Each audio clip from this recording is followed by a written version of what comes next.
Ça fait longtemps que j'ai en tête le fait de pouvoir construire pour faire une défiscalisation. Je sais que depuis longtemps, je suis convaincu qu'il faut que je le fasse en construisant une maison neuve. Mais je n'avais pas encore trouvé le bon cheminement.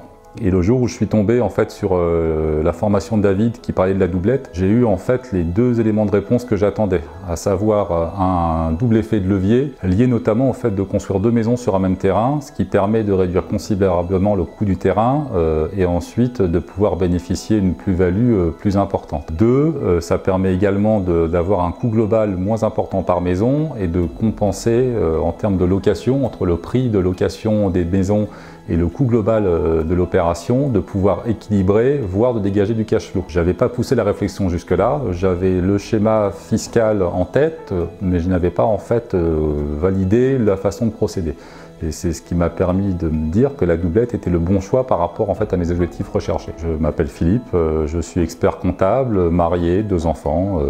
J'ai 47 ans. Pour arriver à avoir une opération rentable et efficace, il faut pouvoir trouver le bon terrain, bien placé au bon prix. Et honnêtement, aujourd'hui, je pense que c'est le nerf de la guerre pour réussir à faire une opération de doublette qui est fiable et intéressante. Le temps de mettre à la recherche de ce terrain, ça m'a pris quand même plusieurs mois pour y arriver, mais il faut savoir être persévérant et j'ai enfin trouvé ce terrain, ce qui m'a permis de mettre en place cette opération et dont la construction va commencer dans les semaines à venir.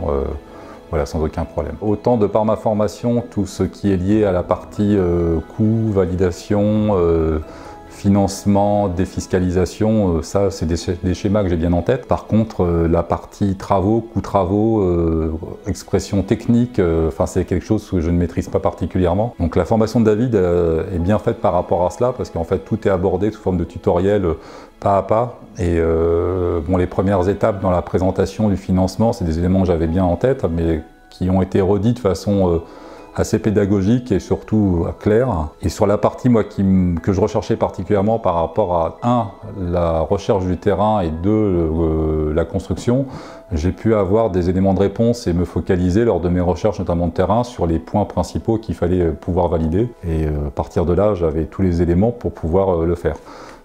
Après, une fois qu'on a l'information, il faut savoir y passer du temps, passer des coups de fil, aller visiter. Et voilà, après, ça prend du temps, mais au moins, quand on sait ce qu'on veut, où on veut aboutir, il n'y a pas de problème. J'ai besoin, moi, pour être certain de la façon dont les choses se passent, d'avoir un double scénario en tête. Et c'est ce que aussi David donnait dans sa formation, à savoir à la fois pouvoir avoir une défiscalisation cohérente ou pouvoir revendre pour dès le départ dégager une plus-value. Ça permet d'avoir une certaine liberté et jusqu'au dernier moment de faire le choix entre les deux en fonction des besoins des uns et des autres. Moi de mon côté, j'ai 2 enfants qui vont commencer leurs études supérieures, pour lesquels j'ai besoin de financement et aujourd'hui en fait cette première opération de doublette que je réalise est dans l'optique de le revendre très rapidement pour pouvoir dégager cette plus-value pour financer ses études. Et par ailleurs, par la suite, je ne m'interdis pas de recommencer, mais cette fois-ci pour faire une défiscalisation et aller au bout de la démarche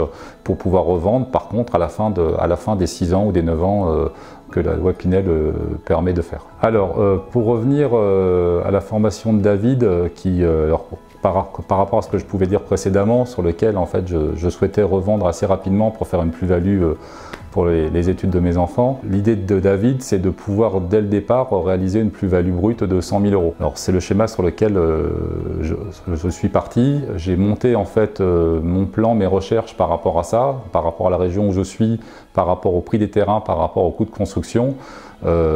J'ai cherché, j'ai validé. D'ailleurs même, je suis même allé au-delà parce qu'aujourd'hui, je dois normalement pouvoir même dégager une plus-value un peu plus conséquente de l'ordre de 150 000 € brut. Donc ce qui fait que potentiellement, il y a des opportunités, il y a des possibilités. Voilà, certainement, même quand les marchés sont tendus, en cherchant bien, on doit pouvoir trouver. Je valide complètement que la formation que propose David est cohérente et qu'en la suivant pas à pas, avec obstination et pugnacité, les 100 000 € sont réalisables. Voilà. Après, si j'ai un conseil moi à aborder en complément par rapport à mon expérience, c'est que David donne toutes les cartes, mais après il faut prendre son temps, chercher, passer des coups de fil, frapper aux portes.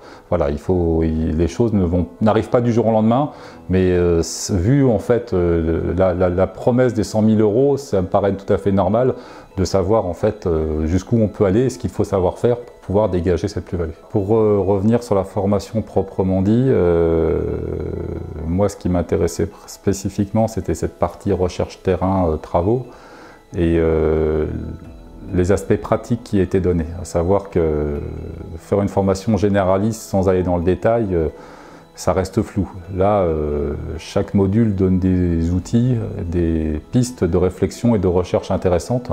Alors moi personnellement, dès que j'avais un module sur lequel il y avait des choses qui me paraissaient intéressantes, je les notais tout simplement, je gardais ça en tête et ensuite j'essayais de les appliquer de façon cohérente. Et une fois qu'on a ça en tête, on n'a même plus besoin d'y réfléchir, on a intégré l'information et on sait sur quelle piste et comment orienter ses recherches. Avant de me lancer dans cette opération, j'avais un début de passé d'investisseur il y a quelques années où j'avais commencé comme beaucoup à acheter des appartements dans l'ancien pour faire du patrimonial. Donc avec l'idée pour moi toujours d'équilibrer, c'est-à-dire que je ne cherchais pas spécialement à dégager dès le début du cash flow, mais un minimum que les choses soient neutres d'une manière globale, même en intégrant la fiscalité, pour pouvoir avoir du patrimoine pour ma retraite à transmettre, voilà, pour le futur. Là, l'idée était vraiment différente.